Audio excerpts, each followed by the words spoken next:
Olá, bem-vindos ao Fim do Esforço. Eu sou a Maria e esse é um espaço para compartilhar reflexões, experiências e aprendizados sobre o treino da mente proposto por um curso em milagres e outros caminhos não duais de autoconhecimento e espiritualidade. Como aprender a enxergar além do medo? E por que eu acho que essa pergunta vem movendo esse podcast? Um curso em milagres não foi escrito para ser só estudado intelectualmente. Ele foi escrito para expor sistemas de pensamento. E eu tenho percebido uma característica quase que curiosa desse podcast, de que eu não me sinto chamada a fazer leituras comentadas do livro, nem a explicar seus termos e conceitos de forma teórica. O que me interessa é outra coisa, porque o curso acaba funcionando como uma lente através da qual eu observo o que está passando na minha mente. Então, além de perguntar o que um termo significa, eu também me pergunto o que eu estou acreditando agora que torna essa verdade aqui difícil de reconhecer.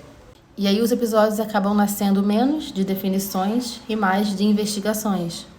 Não são tentativas de explicar o curso, mas de olhar para os pensamentos, exigências, julgamentos, as conclusões que passam despercebidas e que parecem encobrir aquilo que o curso diz que já está presente. Por isso que, no fundo, cada episódio acaba sendo uma prática de questionar o sistema de pensamento que eu estou usando para interpretar a experiência. Por isso a pergunta na abertura: como aprender a enxergar além do medo? Bom, nas últimas semanas tem uma reflexão que fica voltando para mim de diferentes formas. O problema não é a ausência da verdade, mas as exigências que eu faço para reconhecer a verdade.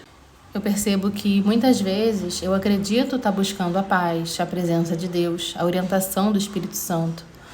Mas olhando com mais honestidade, não é bem isso que eu estou buscando. Muitas vezes o que eu estou buscando é uma experiência específica que eu associei a essas coisas. Então eu espero o silêncio mental, uma sensação de expansão, de conexão, de clareza. Eu espero uma emoção espiritual, uma certeza, uma inspiração especial. E quando essa experiência não acontece, eu concluo que eu não encontrei a verdade. Mas será que a verdade realmente não estava ali? Ou será que ela só não apareceu na forma que eu esperava? Ou seja, será que eu estou buscando a verdade ou eu estou buscando uma experiência que eu associei à verdade? Um curso em milagres ensina que a verdade não é algo novo que a gente precisa alcançar. Ela já está presente. O curso convida, inclusive, a praticar uma verdade antiga que a gente conhecia antes que a ilusão parecesse reivindicar o mundo. Então a gente não está criando nada, a gente não está produzindo nada, a gente está lembrando. E isso muda a perspectiva.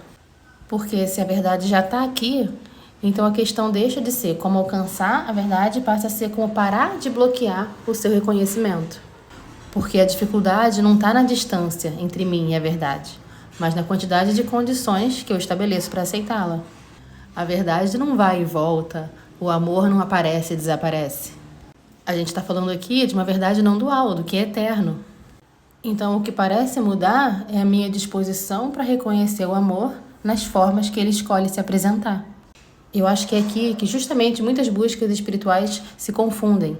A gente procura uma experiência especial e chama isso de presença. Procura determinados estados internos e chama de conexão. Procura determinadas emoções e chama de paz. Mas a paz de Deus depende mesmo dessas condições? A paz de Deus depende de uma mente silenciosa? Depende de eu estar inspirada? De eu estar concentrada? Depende de circunstâncias favoráveis? A paz de Deus depende de alguma coisa? Ou será que tudo isso são só preferências do ego sobre como a verdade deveria se parecer?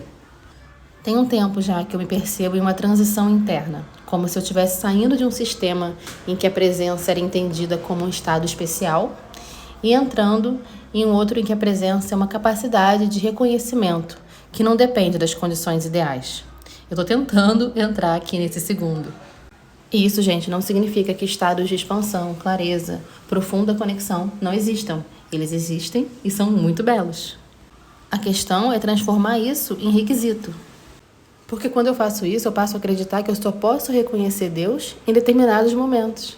E sem perceber, eu começo a excluir a maior parte da minha vida da possibilidade do encontro. Então, e se a verdade também estiver presente nos dias comuns? Se ela estiver presente na distração que eu observo sem culpa? Na oração que parece fria, seca? naquela mente inquieta, no cansaço, no cotidiano que não tem nada de extraordinário. Eu acho que o reconhecimento da verdade tem menos a ver com produzir uma experiência e mais a ver com abrir mão do julgamento sobre como a experiência devia ser. Por isso, a aceitação é tão importante. E não a aceitação como algo que não pode mudar, nem concordar com todas as interpretações que eu faço sobre o que acontece, mas a aceitação do que está aqui antes que o ego conte a sua história sobre isso. Porque cada conclusão precipitada fecha uma porta. Não consegui, hoje não teve conexão, eu não ouvi orientação, não senti nada. A aceitação, ela abre espaço para questionar essas conclusões. Ela permite ficar presente tempo suficiente para perceber que a verdade não foi embora. Provavelmente ela só não correspondeu às minhas expectativas. Por isso, uma pergunta continua ecoando. Será que eu estou buscando a verdade? Ou eu estou buscando uma experiência que eu associei à verdade? Porque são buscas diferentes. Uma busca tentar produzir alguma coisa e a outra só aprende a reconhecer o que nunca deixou de estar presente. E obrigada por escutar até aqui. O Fim do Esforço está no Spotify e no YouTube, caso você queira seguir ouvindo os outros episódios. E eu também compartilho reflexões no Instagram, @O Fim do Esforço Podcast. Me segue por lá também. Um beijo e até o próximo episódio.